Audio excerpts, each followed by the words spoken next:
Hello and welcome to PAVE Europe's 22nd actually, virtual panel on the future of public transportation, embracing autonomous mobility. My name is Nicola Hare, Project and Engagement Manager here at the Partners for Automated Vehicle Education Europe. I am excited for what promises to be a very interesting conversation. Autonomous vehicles are more than just a technological innovation. They hold the potential to redefine public transportation, making it more accessible, efficient, and sustainable. And as we look to the future, the integration of AVs into public transit systems offers a very unique opportunity to address long-standing challenges such as limited access in underserved areas, rising operational costs, and environmental sustainability. Exploring some of these benefits and challenges with me today are Nathalie Teer, a Strategic Affairs Lead at EasyMile. Hello, Nathalie. Mitja Mook, Project Manager Autonomous at ioki, and Javier Guimerá, Head of Autonomous Vehicles Business Development and Operations at Padam Mobility. We'll be delving into topics including how AVs can enhance service accessibility, build public trust, support workforce transformation, whilst aligning with the broader urban development goals to create smarter, greener, and more connected communities. The question I think we want to answer at the end of this webinar is, what does the future of public transportation look like? So we do encourage you to participate actively, ask questions via the Q&A box at the bottom of your screen, share your thoughts, and engage with our panelists throughout the session. The themes of this conversation are being explored as part of PAVE Europe's working group on public transportation and shared mobility. So I'll shortly ask Nathalie or Mitja to present some of the learnings from their research and the work that they've done before we have our conversation. But to get started, I'd like to ask each of our panelists to introduce themselves and briefly share how their work intersects with the exciting opportunities that AVs bring into public transportation. So Mitja, you're first on my screen, so I'll turn to you first. Yeah, thank you, Nicola. Mitja Mook, my name. I'm a product manager for autonomous mobility at ioki for over 1.5 years now, and I'm taking care here of all sorts of autonomous projects we're bringing to the streets. And what is ioki actually doing? We are a software company with the focus on demand responsive transport, which means we offer a platform capable of routing and pooling people together in order to meet their mobility demand. And we've been doing that for quite some time now, over 6 years, and have a number of driver-based systems on the road. But next to the driver-based systems, we deployed a number of autonomous projects along the way already. And we learned quite a lot on the journey with different providers of self-driving software, vehicle software, and so on. So I'm more from the technical perspective, and happy to answer your questions in case there are any in the end of this section. Thank you. Nathalie? Hi. Thanks for having me first. So my name is Nathalie Teer. I'm, as you said, the Strategic Affairs Lead for EasyMile, which is basically a very cryptic way of saying that I'm responsible for, on the one hand, everything that is political and regulatory topics, and on the other, strategic initiatives that we follow in different large projects in which we're involved in business development. EasyMile is, as many of you will probably know, a company that specializes in the software for fully autonomous vehicles, and we've been in this field for over 10 years now. We do it in the public transport sector, but also in the logistics sector and goods transportation, which is a very crucial one for us as well. But today we want to focus on the public transportation aspect, which I think, to me, personally is very exciting. So happy to participate and as Mitja said, to answer your questions that you may have at the end of the session. And Javier. Thank you. So I'm Javier Guimerá. I'm a transport engineer specialized in innovative mobility. I'm now leading the autonomous vehicles team, so the operations and partnerships in Padam Mobility. So I work on finding the right partners for building the right projects. So also on deploying our product, our solution, and understanding what's missing to complete the current features. So we start doing this. We started this team on autonomous vehicles like 3 years ago in Padam Mobility. But Padam is a company that we just did this year 10 years, so it's our 10th anniversary.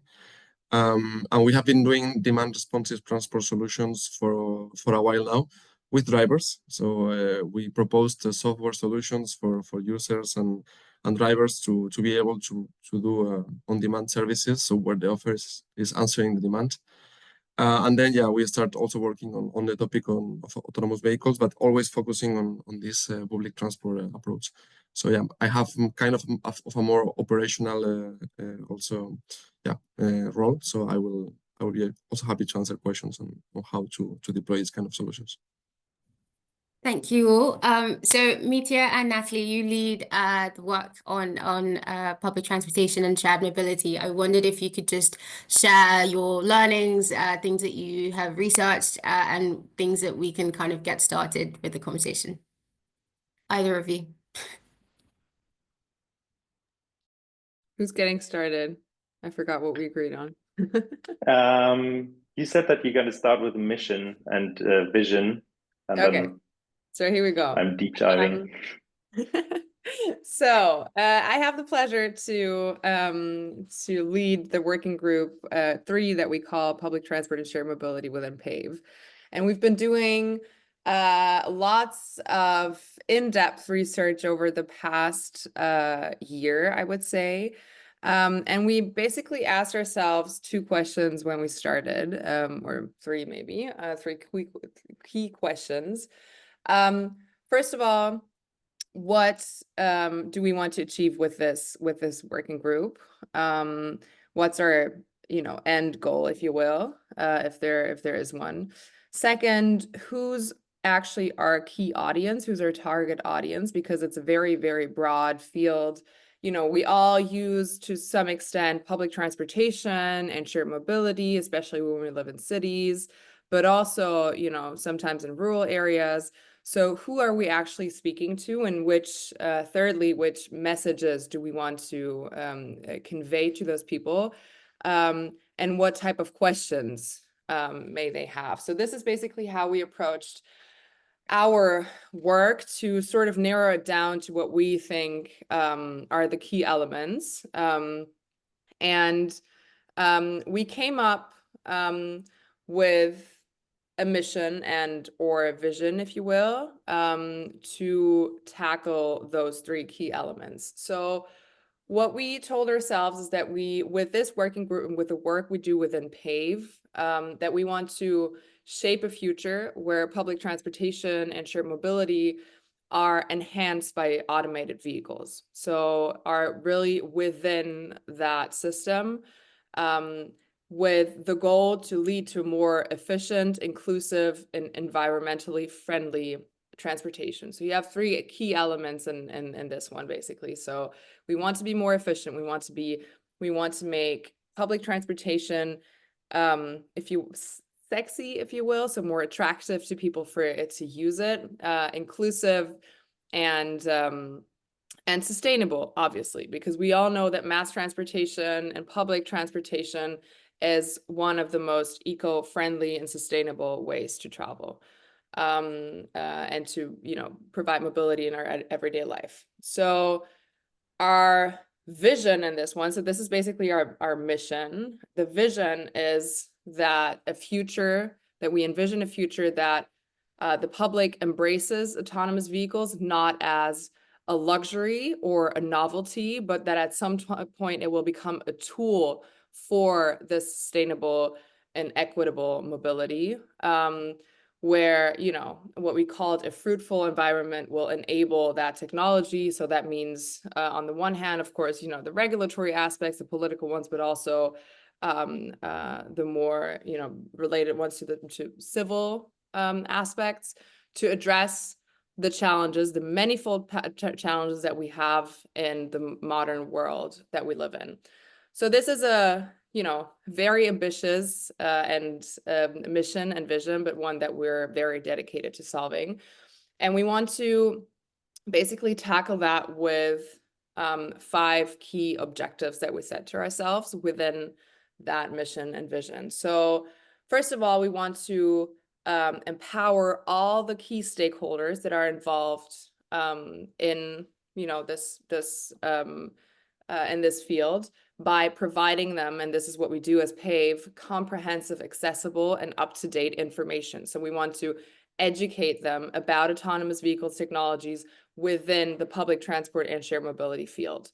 Second, we want to educate not only about, you know, the use cases, but about the technology itself. Thirdly, we want to promote, you know, an informed dialogue. So it's not just us giving information, but also talking to people, as we said, all the relevant stakeholders involved amongst the target groups that we identify, to then obviously as a goal advance our mission and achieve that at some point. As a fourth objective, we said that we want to foster a deep understanding of what we think are the benefits of AV technology, but also, and I think I would like to say more importantly, also the challenges that we're facing, because we all tend to talk a lot about, you know, the benefits that this technology will bring, and we're, you know, all very convinced about this, but we also need to address the challenges. And then last but not least, and I'll stop talking, is that we want to inspire an active participation in shaping that future. So we want to motivate people to, you know, ask their questions, their fears, their hopes, etc., to really be in a conversation with us. So that's what we're trying to achieve with that work group 3. Thanks, Nathalie. Let me continue with what you just said. So this working group, what we've done is we've written one paper which will be found on the PAVE website to download for each and everybody of you.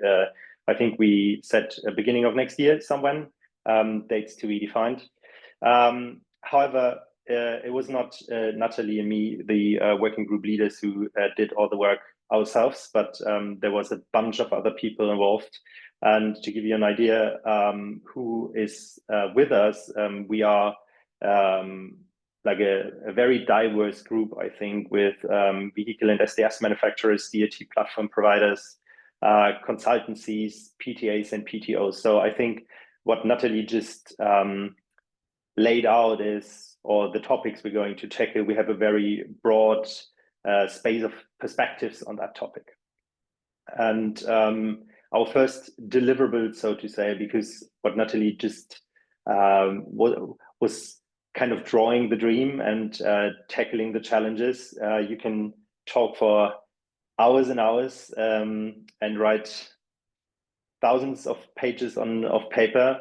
What we did is to write a sort of an umbrella paper in the first place.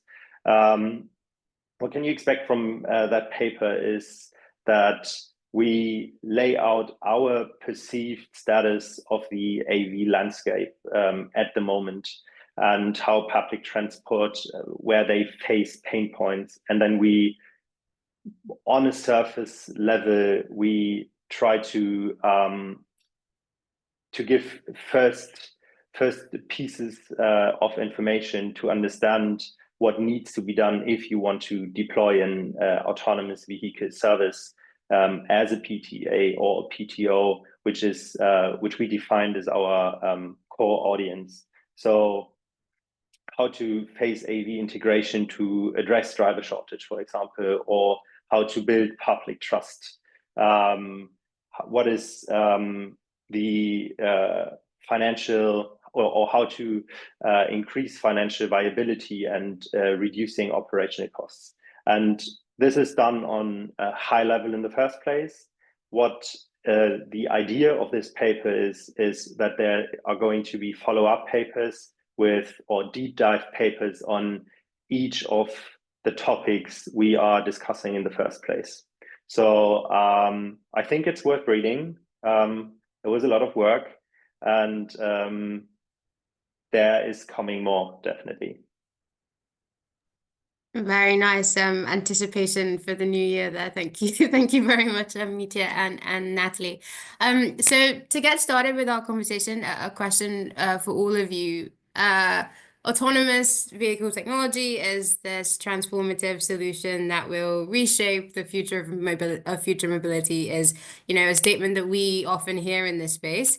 So from your perspectives and your experience, what is the single biggest opportunity and to Nathalie's point, challenge as well, that AVs present for transforming public transport into, a more inclusive, efficient, sustainable system, and why? I will start with Javier this time. Yeah, so I would say it's at the same time an opportunity and a challenge. For me, it's the integration. So we have the opportunity, as it's a new transport mode, to find the right place to this kind of vehicles. So to find the right use case in the whole transport ecosystem. But it can be also a challenge if we don't do it in the right way. We cannot we need to stop thinking about autonomous vehicles only on the robotaxis way. So only on a single standalone service working by itself, but we need to think as part of the global mobility ecosystem. So for me, integration is the main challenge and opportunity. Yeah. Thank you, Mitja. Yeah, sure. I think when I saw the question, I was thinking it's very difficult to pin that down to one major problem, because what we're talking about here is like a very, very bright future. So we have to kind of distinguish between a future and what are the challenges right now. What Javier just said is a very, it's a challenge right now. I think this one is going to diminish, kind of like technological problems will kind of not decrease in how important we perceive them. And just like I can echo Javier, that is for sure true what he says. But the problem I see right now as well, like looking at short-term problems and barriers, is the economic barriers, because we are always talking about how can autonomous mobility improve and the future, and there are not going to be any buses and no congestion in cities. But right now, if we face it, it is just super, super expensive to deploy services. And there is not a viable business case behind that.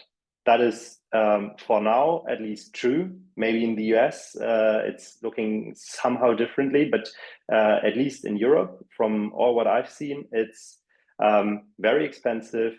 We focus on, I think all of us here in the group are focusing on public transport, though, so we do not have the deepest pockets, or our clients do not have the deepest pockets.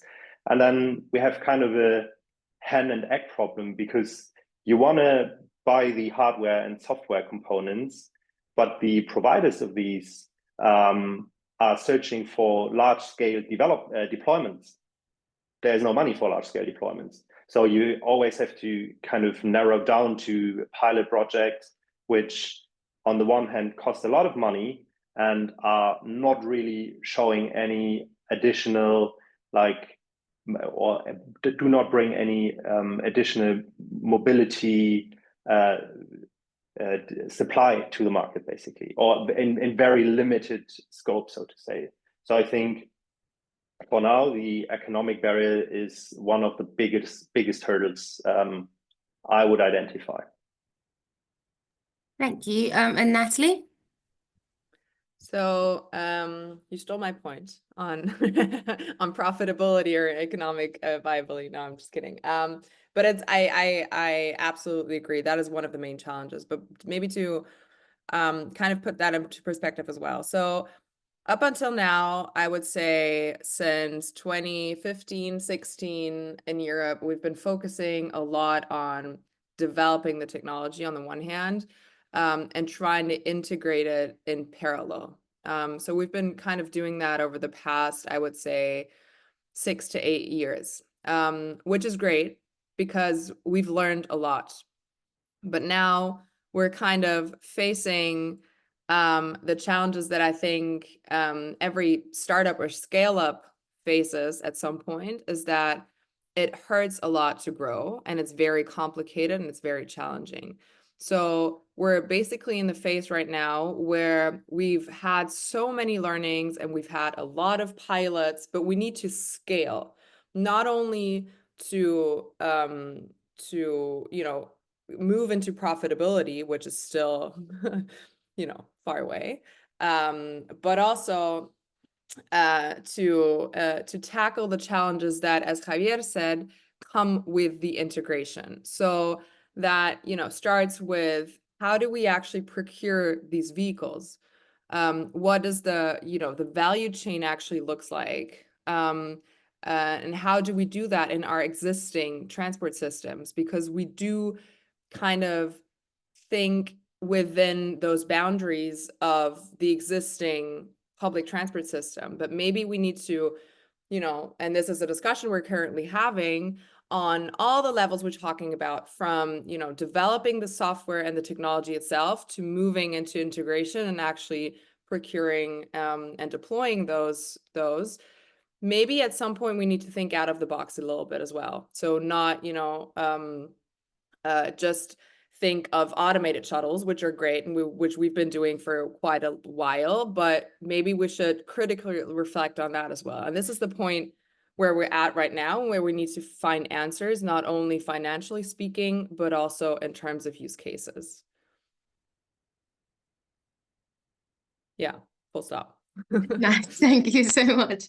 Mitja, so like I live in very, very sunny England, where in, London, buses can come every 5-ish minutes. But in areas in like the Midlands, for example, you might have to wait 30 minutes or the bus just actually doesn't show up.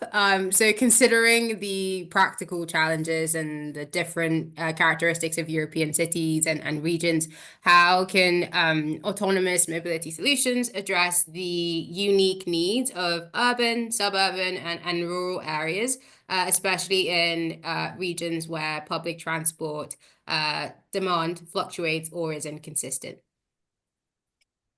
Yeah, let me start by talking about the status quo, and maybe even before that, again, we need to very carefully distinguish between what are we facing in near future and later on, and what happens in between. To be frankly honest, I think for suburban and rural areas, even though that is a fantastic dream, it will be different to or difficult to deploy vehicles there. I mean, we as ioki, we exactly do that, but typically you go there where the money is, and the money comes by rides, and rides are more often in cities. So it is a tricky thing. So let me start by laying out how I see the status quo at the moment. So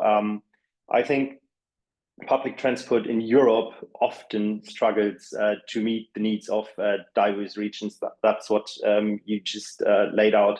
For cities, that means the systems may be relatively effective and efficient, but still face challenges like limited flexibility, just to name one. This in turn leads to the higher usage of private cars. When I've been in London, thousands of cars, as well as I'm living in Frankfurt here as well. So this in turn does not only slow down travel times in the city by using the cars, but also worsens air quality. In suburban and rural areas, data even shows that public transport is often very unreliable, is operating with less frequency, or is completely absent. So that is leaving millions without access to essential services and deepening social and economic inequalities. At the same time, and I think this is very important, and I'm coming back to the point I made earlier, is that public transport providers struggle with rising costs, labor shortage, and an aging infrastructure, which limits their ability to improve existing services. This creates a cycle where we have a poorer service with fewer passengers, less funding, and a further decline. So in future, and this is where AVs come into play, there is a chance that autonomous mobility can help to break this cycle by offering flexible, cost-efficient, and inclusive alternatives. Read the paper we've done. Yeah, Nathalie, you have a question. I actually wanted to add on to this because I absolutely agree, but sometimes I think we need to kind of angle the perspective a bit. So I think ioki even did this study. There's a really interesting study for Germany that shows that in rural areas, at least in Germany, as said, people own up to 3 cars in every private household. And to me, you know, maybe we should start with realistic goals and saying autonomous mobility will probably not solve the entire issue of mobility in rural areas, but what it can do is that maybe it will motivate people to give up 1 or 2 of their 3 private cars to at least narrow it down to 1, because there are alternatives for, you know, their individual needs of every day that will, you know, change their behavior. Not 100%, because we all know, you know, and no human in the world likes to, you know, change and do like a 180-degree shift or turn. But maybe we should think of it this way. And I think then we have a very, very realistic chance of actually, you know, tackling one of the biggest challenges we have in autonomous or in the rural areas with autonomous mobility. Yeah. But I also totally we need agree. to find a political answer on how to finance it. And I think, yeah, you know. That was the second biggest problem to the first question of Nicola, political problems to overcome. But yeah, let me add to what you just said. That is totally true. It's going to be a gradual shift. It's not going to be from one day to the other, and the mobility crisis is solved and everything is perfect. But I think, like, starting in cities where I just gave my impression of the status quo, there is a chance that we can reduce congestion, for example, by providing better first and last mile connectivity. And that is a crucial point. It's not meant that you go through the whole city with an AV, but that you have the flexibility and the potential to deploy these AVs as feeder systems for already existing public transport. And it is crucial to integrate these systems with each other. Okay, Javier, another question. No, just on what you said there at the end, I think it's about having many options. So about proposing different kind of solutions, so people can choose between them. So we are not here to compete against one transport mode or the other. We are here more, as you were saying, to complete this picture and to propose new solutions. So yeah, I agree with that. Yeah, that is totally true, and that holds true what Javier just said, and the first and last mile problem echoes what Nathalie just said. This holds true for rural and suburban areas as well, where autonomous vehicles can offer on-demand services that adapt to changing needs.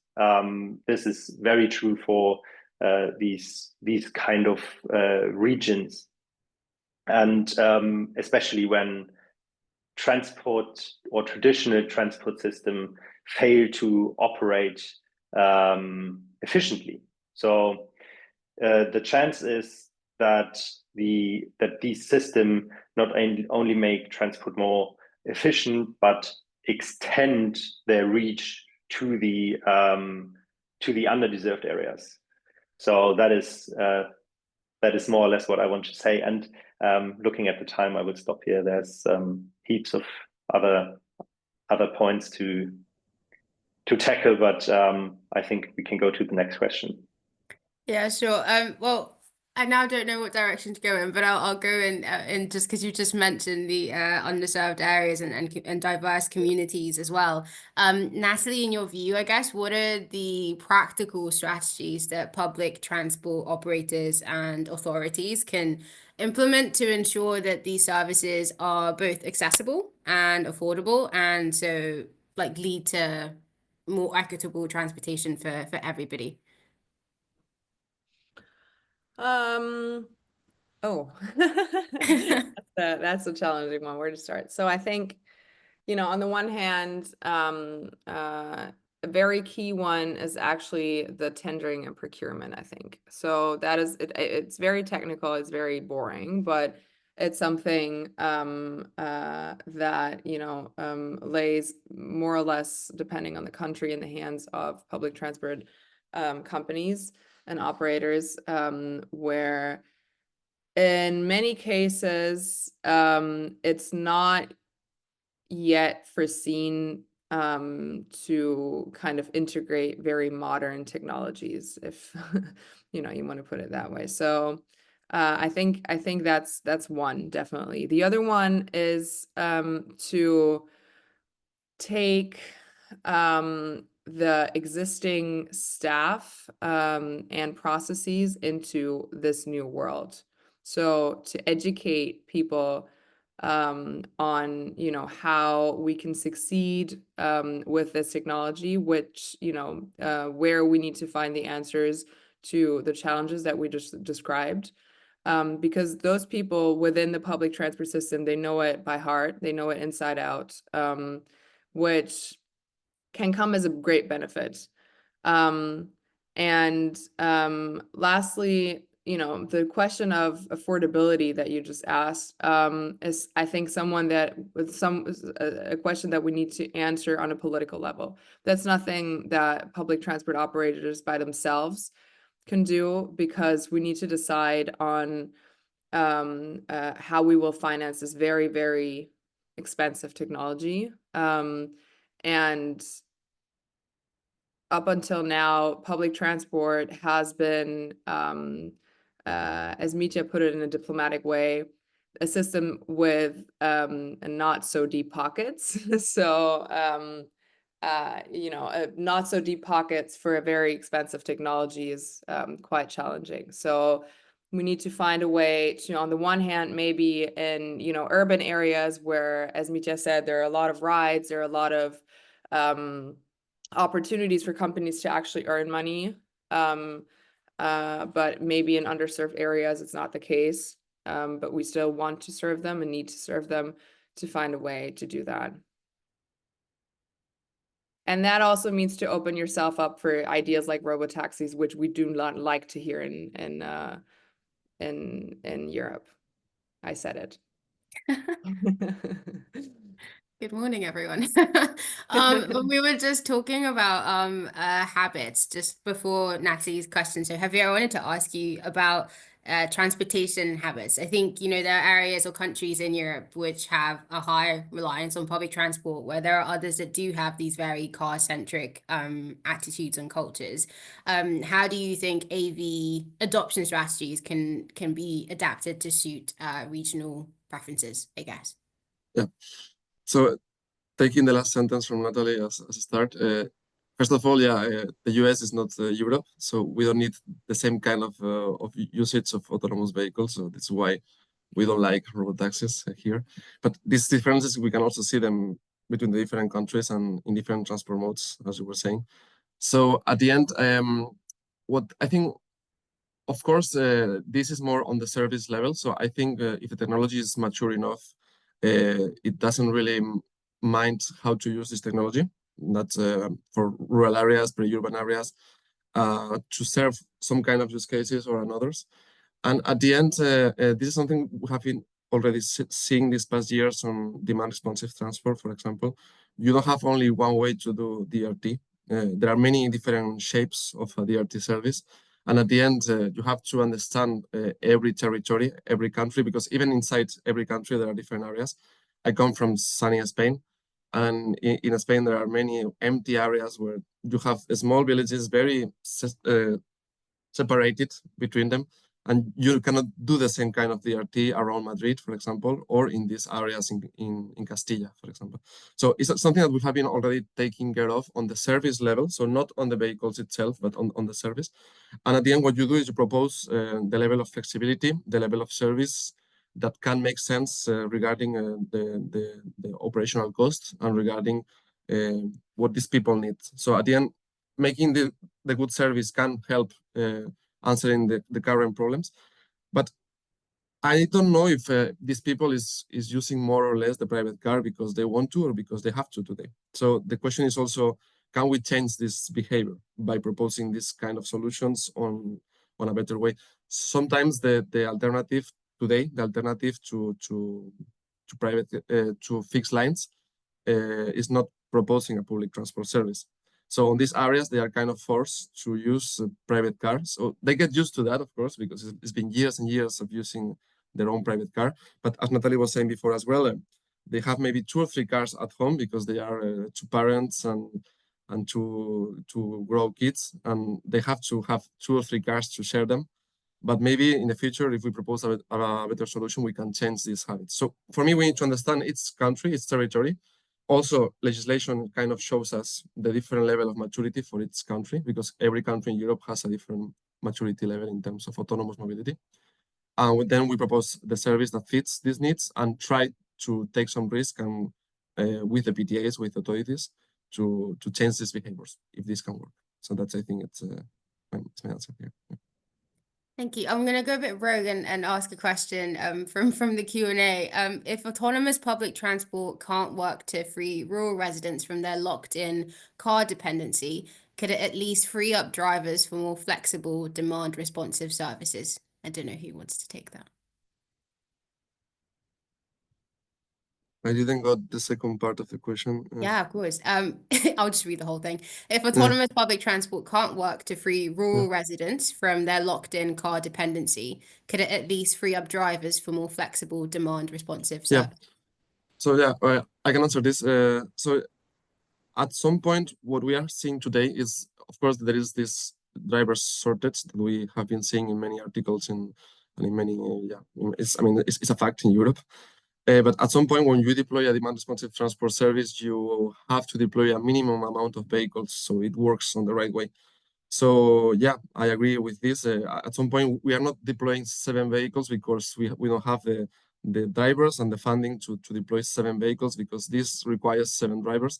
And with these autonomous vehicles, we can not only free drivers from other roles, but deploy bigger fleets of vehicles, having the same amount of drivers, and then controlling the operational cost. At some point, it's not about spending more or less money. At some point, it's about using this money on the right way. So yeah, I agree with this. Thank you. And thank you for the question. To mix, because you've just talked about operational costs, but also there was a question in the Q&A about labor. So I'll turn to you, Nathalie. AV technology will transform the labor market. Public transport agencies will probably have to retrain and upskill workers for roles in AV. How can government and unions collaborate to ensure a kind of smooth transition for transport workers to avoid any disruption or resistance when AV is implemented, do you think? That's a great question. So I think, first of all, you need to think of the roles that we have right now, and the skills that people bring within these roles. And then, and this is, I guess, something that unions will be able to answer very well. And then setting up programs, or first of all, probably defining the roles that we will need in the future within, you know, the AV ecosystem, if you will. And this is where the government comes in, because for many countries, there is already a legislative framework that defines certain roles. And then sit together with unions and, you know, define how we can actually move from the roles and skill sets that we have in the current system to what the legislator wants us to bring to the table in the future. And then, you know, maybe at some point also rethinking of what we have in the legislative frameworks at the moment, if it's actually suitable, because many of those legislative frameworks were written at a time where we didn't have any bigger fleets or projects, and this is still the case. You know, so constantly collaborating with that. And then, you know, it's always about the money. So at some point, maybe even if financial support is needed to implement those new roles, then government should definitely, you know, think of kicking in maybe if needed. Thank you. I'm gonna go rogue again. So a question from Alex Pringle: what pathway do you think is a more likely route for implementation? Fresh new vehicles or converting existing public transport vehicles to autonomous driving? Whoever wants to take it. Like, I think the question is meant to retrofitting old vehicles, right? Do I get the idea of the question? Then it is kind of tricky, and it is not. I'm not a vehicle manufacturer at all, but what we've seen is that there are troubles to build new vehicles. I mean, EasyMile is doing that.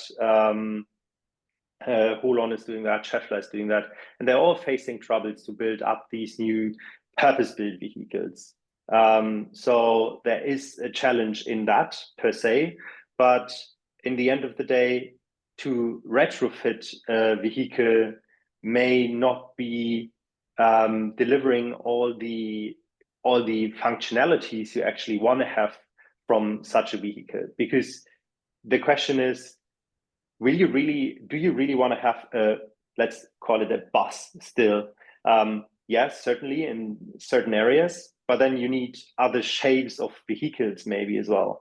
The Zeekr model, for example, they've done something very new, which is not seen on the market. So I think there needs to be a change as well in the size and the infrastructure of those vehicles. What is easier in the end of the day? Short term, it is probably easier to just retrofit a vehicle. But in the long run, the question is that what you really want to do, or doesn't it make sense to prepare and build purpose-built vehicles? I have a very clear opinion on this. We do need purpose-built vehicles.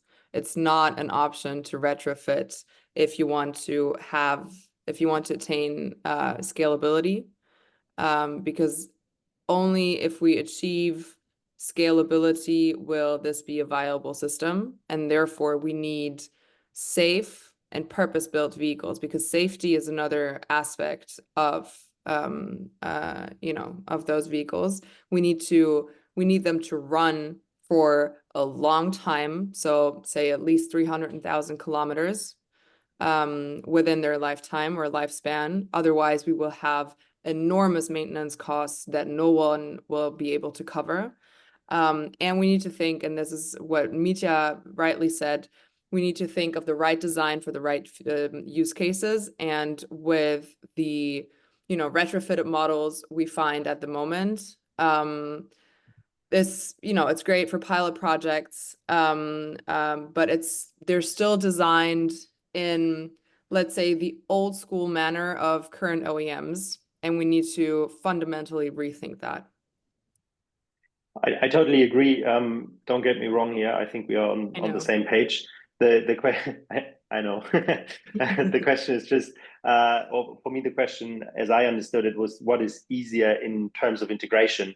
And I think it might be easier to retrofit a vehicle, not to build up a vehicle in the first place. But then you are completely right. The key question is, do you really want to do that? And your question is definitely no. And I think we're on the same page again here. So on rethinking, I was at an event yesterday about, how and something that was talked about was the kind of Europe's more cautious, if you like, risk averse approach to autonomous mobility compared to our counterparts in the US or China, who may appear more bold or innovative. And I'm doing a lot of quotations here. But a question that I did have for all of you is how can we as a region perhaps foster greater innovation and ambition in autonomous mobility, and what strategies or lessons do you think we can learn from other regions to accelerate progress while still kind of maintaining these values of safety and inclusivity and trust? It's a very open question, so whoever wants to go for it, I'm very eager to hear your thoughts. I can maybe start if you want. Please. So yeah, I think here this not willing to take as much risk as in other regions in the world is not only on the safety part, but also on the financial part, as we saw before. So first of all, my message to the authorities is take the risk on this. It's gonna work, and we want it to work on the right way. So it's better to start testing now than having 100 robot taxis in 5 years in our cities. So that's and then also on the second part, yeah, on the security and safety. I think this is also why there are these pilots, or today these projects are kind of supported by national entities or European entities, public entities. So we see few projects that are fully private, and I think this is also a way to reassure that this is being controlled, that this is being supervised, and that if there is an issue, is going to be studied. So I think this is what we can do on a governance level on how to help take this risk. At the end, the level of the amount of accidents are much less than with the driver-based vehicles. So I think it's more, it's willing to take the risk and be sure that if something happens, it's going to be studied and we will learn from that. But yeah, that's my introduction opinion. Sorry, Nathalie. Yeah, no, I have a very short point. Okay, who's I have a very short point only. I have a very short point. That is basically looking back to the funding landscape in which we can observe in across Europe, basically. So it's very fragmented, and if you have a fragmented funding landscape and you have popping up, or you see popping up, let's say 10 deployments, small scale deployments across Europe, it is, for me, not very surprising that they do not necessarily talk to each other. And then you just do things over and over again. And I think it's a question of allocating money correctly. I'm not into politics, so I do not know how to do that in the best way. But like, my wish would be that you consolidate money and rather do larger deployments, maybe fewer, and then just spread what you've learned on that larger deployments, because we haven't seen any really large deployment in the European Union so far. That's it, Nathalie, you go. Adding on to that as well. So I would have two main proposals on that. First of all, on the financing aspect, I absolutely agree with what Mitja and Javier said. And I think we need to match private capital with public money.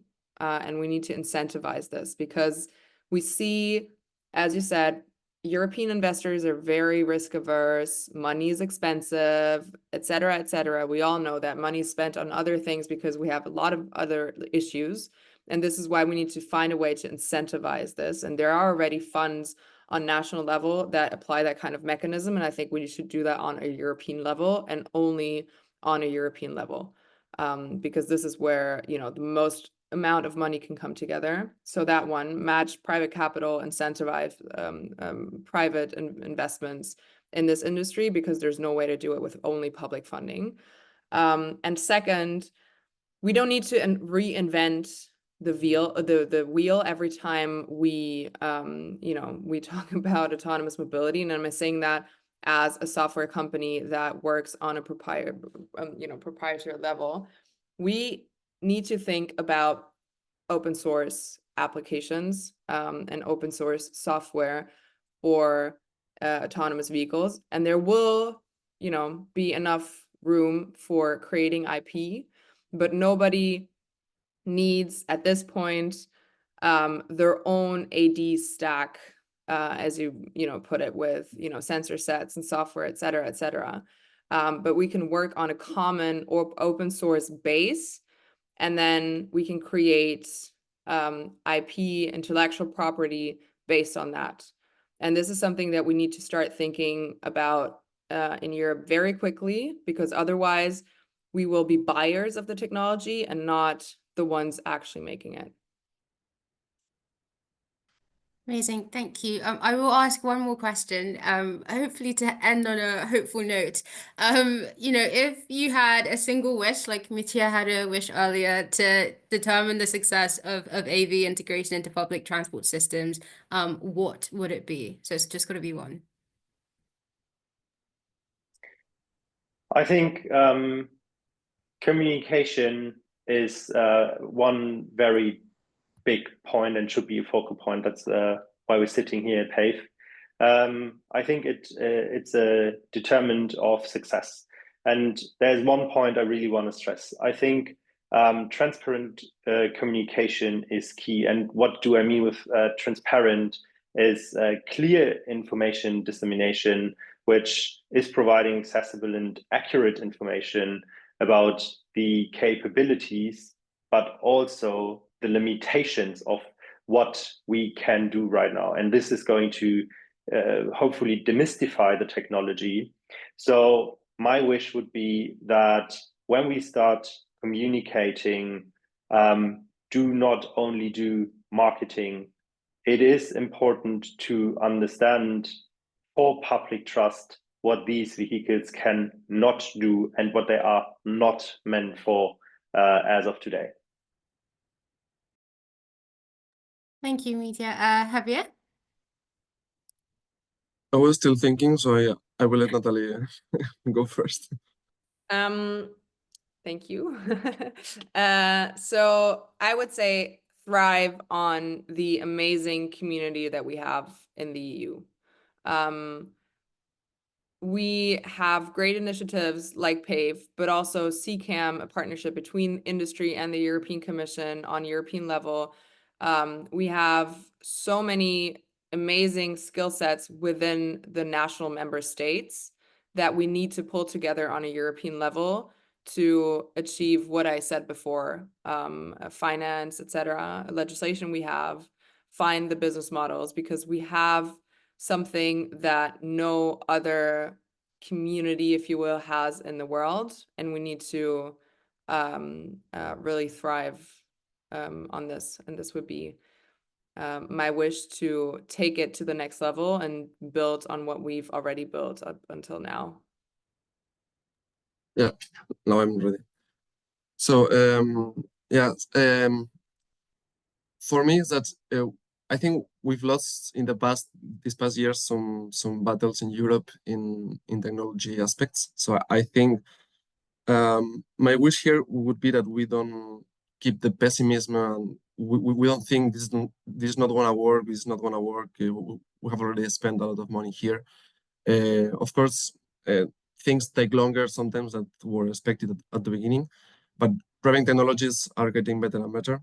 And at some point, either we decide how these vehicles will impact our transport, either someone else will decide for us. And we are not San Francisco, we are not the US, we are not China. We have our needs.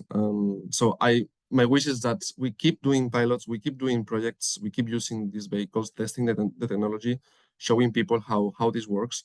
And as Mitja said, communicating properly about that, on the good things, the wrong things. But this is my wish, that we don't stop it here.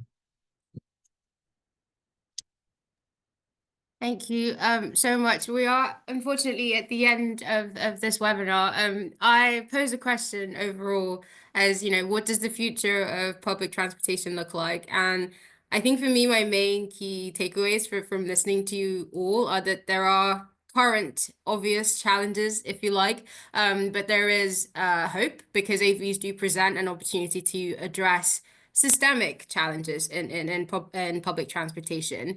And a major one as well, I would say, is that collaboration is clearly paramount here. This is not the effort of a single organization, but kind of the effort of organizations both within and outside of our ecosystem to increasing knowledge and education on the benefits of these technologies, and that the successful integration of AVs will require strong partnerships, but also informed. I really liked that point at the beginning, between public transport authorities, operators, private companies, and communities. So thank you very much, Mitja, Nathalie, and Javier, for your insights. The recording for this webinar will be available on our YouTube channel and the PAVE Europe website in the upcoming days. This is our last webinar of 2024, so I hope this conversation has inspired some very, very profound thought into kind of the strategies and steps to realizing this vision that Nathalie set out at the beginning. I'd like to thank the panelists again for their time this morning, and the audience for attending. And on behalf of PAVE Europe, we wish you all happy holidays and a happy new year, and see you in 2025. Thank you very much for joining. Bye. Thank you so much for having us. Thank you, everyone. Thanks for hosting, and thanks for listening. Bye.